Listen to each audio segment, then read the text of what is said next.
So we talked to the climate change expert, Dr. Seri Suparathit, about the real causes of the flooding in Thailand, why it's happened every year, and what can we do to prevent it. And he said that it's a combination of factors. It's climate change and also the bad water management, which he said that the poor management responsible for 50% of the damage. So he said that Thailand lacks regular flood risk assessments, which should be done every 1 or 2 years. We need to see what has changed since the last flood in terms of land use, whether it will affect the flood water, and on top of that, we have to decide on what flood cycle we will base the measures, whether it's the 10 years flood or the 100-year flood, etc. Last 10 years, we have a lot of how we call it, with infrastructures or buildings in the rivers.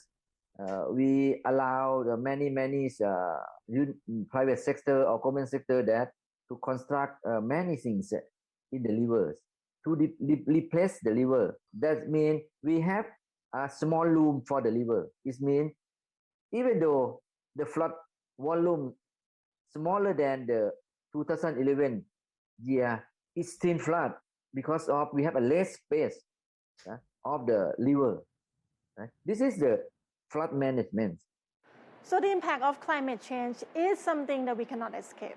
Dr. Seri said it is called the climate variable, which is the long-term average of variable patterns of weather in the region, such as La Nina or El Nino. And right now we are in the period of La Nina.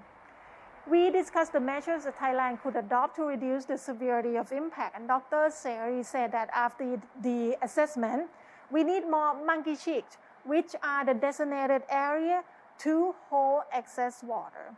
So right now we have enough to handle about 1.5 billion cubic meters.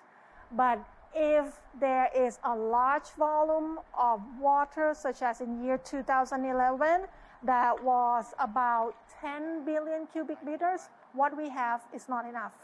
You have to negotiate first. If you go now, of course, all farmers don't allow you to put the water into their rice field because only 3 weeks they will get money. You have to negotiate before the flood that if the flood comes, I will use this for monkey seed. The monkey seed, the soil conditions is very good, full of many minerals. So they can grow very well for the rice. And then you have to look at the structural measures such as flood wall that we have to change it to make it more flexible. Hard concrete walls can fail under the weight of the flood water. We have to make room for the water. He suggests that earth dams or roads along the river that can work as waterways, but those roads have to be very well made and compact to withstand the water. Monkey cheeks alone cannot solve the problem. He said that Thailand needs a mixed strategy, monkey cheek and diversion canal. Talking about diversion canals, the government actually has a mega project. They have a plan to build a diversion canal. Part of it will pass through the eastern part of Bangkok. Dr. Seri said that he does not totally disagree, but things could have done differently. I told them that try to find the monkey seed first. I told them find monkey seed because it may be cheaper than you construct the flood diversion. Now you have to review it. If you need to construct 3 diversion canal, if I can find the monkey seed, you can construct only 1 or 2 instead of 3 canal. So Thailand's weak point is that we don't make assessments, and we have never estimated the impact of things that we built. And there will be areas such as the Pathum Thani, Ayutthaya, or Bangkok that water always pass through.